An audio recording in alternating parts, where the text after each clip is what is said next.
1-2.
Brad, I know your team has been through a Game 7 before in these playoffs, but this is to go to the NBA Finals. What's the mood of your team? Are the young guys nervous at all? I'm sure there's always butterflies before any game, but you know, like I've said before, I think our guys are really tough-minded, really focused on the task at hand. Know we've got a great challenge in front of us, but more than anything, looking forward to the challenge. You know, and I think we've seen over and over with this group that we have a lot of guys that are built for that, and you know, they're excited about it, and we're looking forward to it.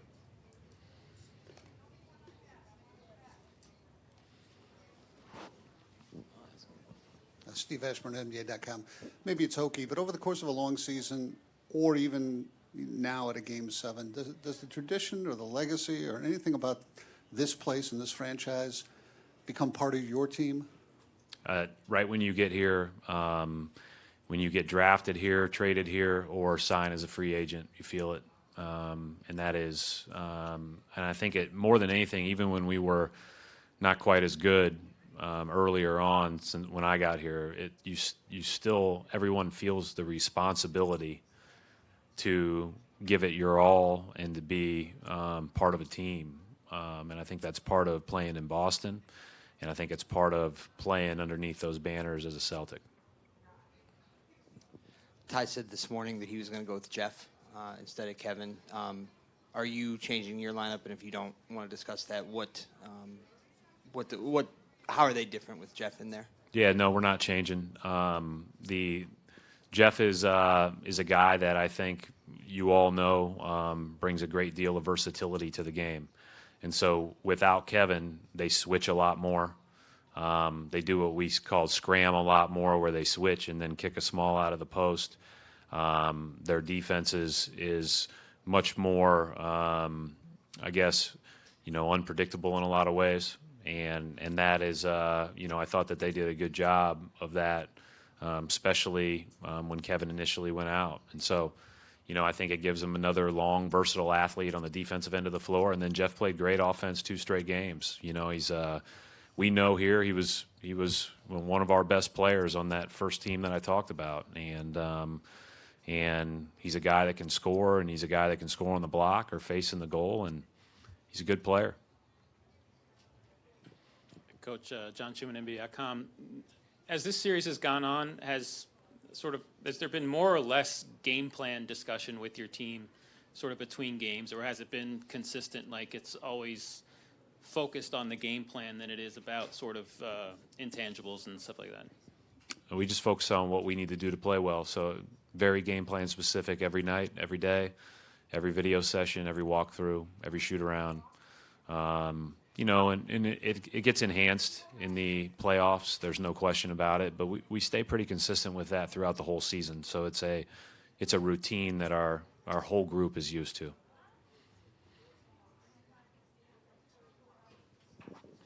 Coach, you talked the last couple of days about their point guards being aggressive in the pick and roll and scoring out of the pick and roll. Did they do anything differently, or was it your defense that reacted to what they were doing differently? No, they ran more of them because Love was out. So Hill was excellent out of it. Clarkson was very good out of it. They've both really been good at times during the series anyways. But I thought they were especially good the other night, put us in a tough spot. And I didn't think our pick and roll defense when those guys were involved was as good as it has been in the past. So we're obviously going to have to do that better. Without Kevin playing, they're going to, obviously feature LeBron even more and go to the strengths of the other guys. And, the pick and roll with Hill and Clarkson is certainly a strength of those guys.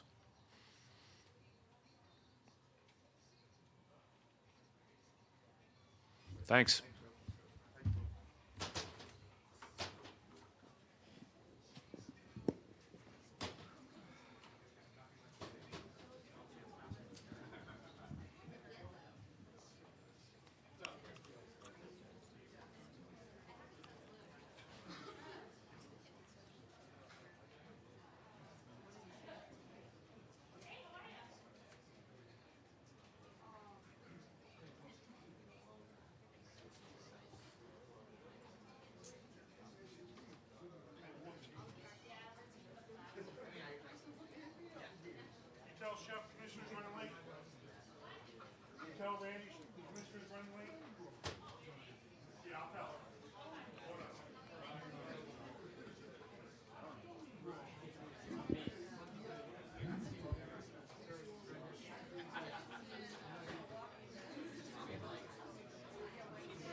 walking time like it's getting more and more crazy.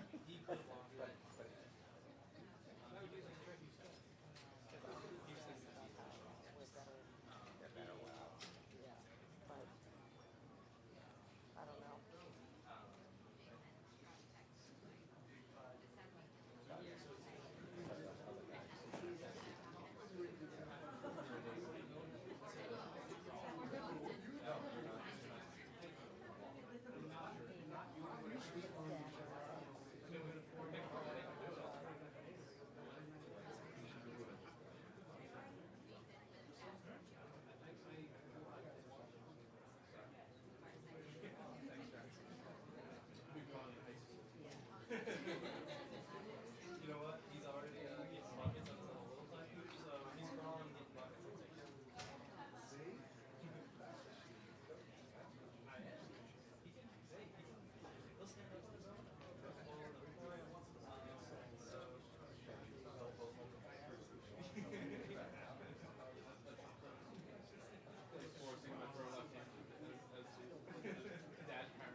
All at once, the way it worked out.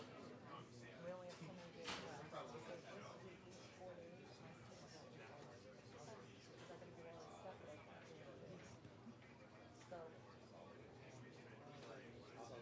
this week will be fine because it's next week. Because this week, I mean, if we win, I'll watch it's only one game. It doesn't start till 9. So that'll be fun. It's just stressful for the rest of the day. But I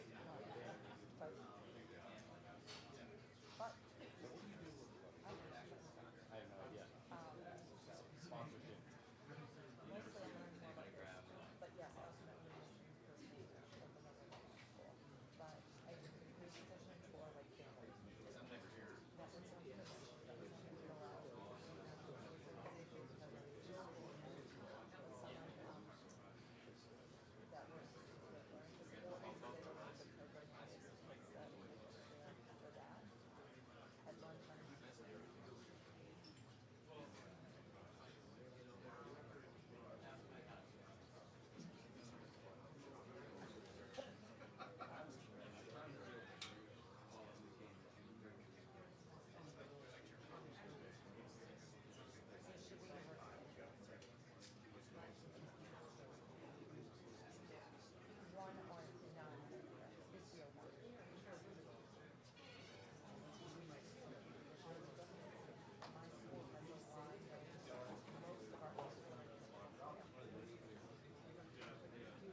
Right, like my father used to run River House on the stories, working, it won't be for games.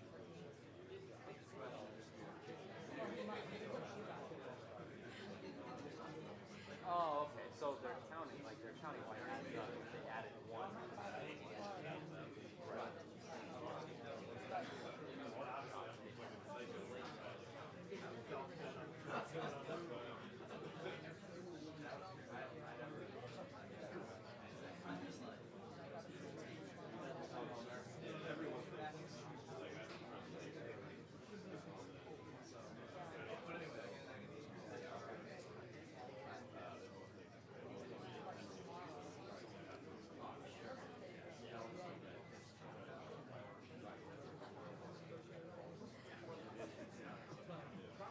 But if we're also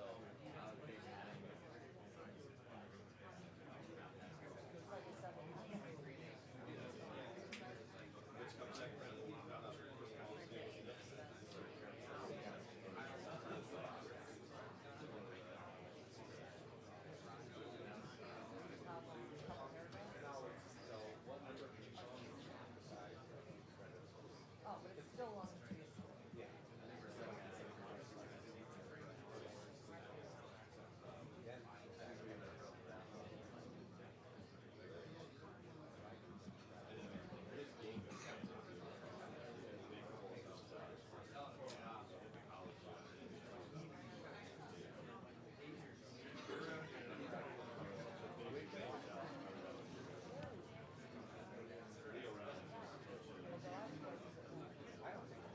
Gotta find out about that.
Open for questions. Saw down front, Dave. David Benjamin, ESPN. You don't always address your team with any kind of message, or there's so many games that you played during the course of a regular season and the playoffs. But will you say anything to them tonight? And if so, can you share some of what you will say? We already spoke about it after the game 6. So the guys know what's at stake, what we need to do, and big game 7. The guys are excited. We're prepared. So we'll see what happens.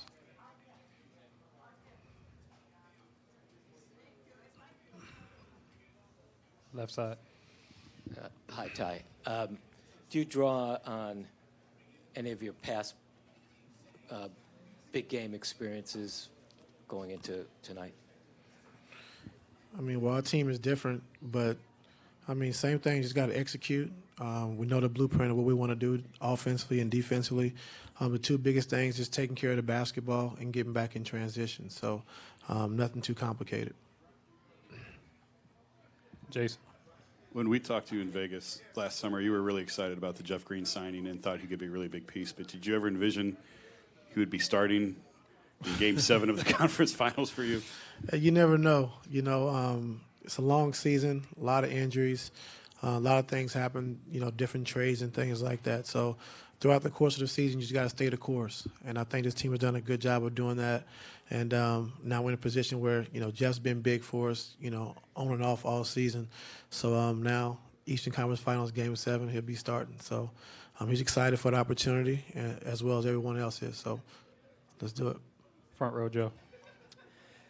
In a Game 7, I don't think you'd use the word limitations, but how is JR's ankle? Is it something that you have to watch? Is it sore, anything like that? He was hobbling at the end of Game 6. Yeah, I haven't heard anything about it, so I assume he's great.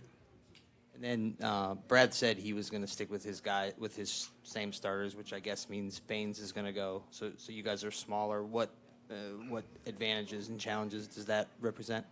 Well, the challenge is, I think keeping Baines off the glass. I think he's great at going to the glass, going to the boards, and he's a physical presence. So, if you try to switch and things like that with him on the floor, it's tough. So that's about it. Middle left, Ken.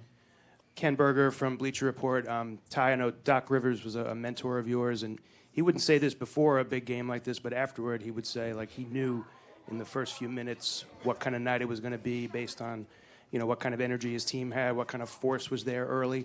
What kind of things do you look for, early in a game like this to kind of know what the temperature of your team's going to be? I think our pace, I think our attack mode, being in attack mode, for 48 minutes, and if we're taking care of the basketball and getting quality shots. So that's the biggest thing and the biggest key for me. Jason. Do you enter tonight expecting LeBron to play all 48 minutes? Say it again? Do you enter expecting LeBron to play all 48 minutes? Is that the ideal for Not you in all this 48, situation? no. About what we saw before with the last minute of the third quarter? See if we can get him out at the end of quarters if we can, so we can get that last little minute and a 3-minute timeout and kind of see how it goes. But it all depends on how the flow of the game is going, but not 48. But if I have to, I will. Front row, Rachel. I know how to follow that. What's the difference when George Hill is aggressive at the start of the game versus when he's not? We were a different team. I think when he's playing with pace and being aggressive, attacking the basket. Oh, how do we get him to do it? He's in the right mindset. We just got to keep talking to him, playing with speed and pace and attacking the basket, and when he's playing that way, he's been playing at home. We're a tough team to beat, so we need that same George Hill for tonight. I'll be on him all game. Front row, right, Adam. You mentioned after the last game you do kind of use timeouts sometimes strategically to get LeBron rest and being aware of that. Is there anything you can do within the flow of the game to steal rest here and there while he's kind of still out there? Yeah, just, the last minute or so of each quarter, try to get him out, and then that way he get a minute of playing time and 3 minutes during the timeout. So we just got to gauge and see how it goes. And if the guys we have in are playing well, he can get more rest. So we'll see. Middle right, Jackie. Ty, what's your biggest concern about this Celtics team now that you're here at this Game 7? I'm just focused on us. No concern about them. If we play the right way and play the way we're capable of playing, then we'll be fine. So we have the mindset and focus to come in and win in Game 7. The guys are prepared. We're prepared. So we'll see what happens. Candace. Ty, to go back a little bit, sorry for doing this, but February 11th, when you played here, first game after the big trade, you guys won and won handily. If you can remember just your biggest takeaway from what you saw from that new team. Well, I watched it a couple times because Kevin didn't play in that game. So I just think it was just different. The guys were excited. Didn't really know what the expectations were. Wasn't a lot of thinking because we only had 3 plays in, and they just kind of played free. So it's different now. So we'll see. Last question down front. Ty, the crowd tonight, how will your players handle it? What will you tell your players when the crowd gets going? Do you tell them to embrace the atmosphere, or do you tell them, block it out, just do your job?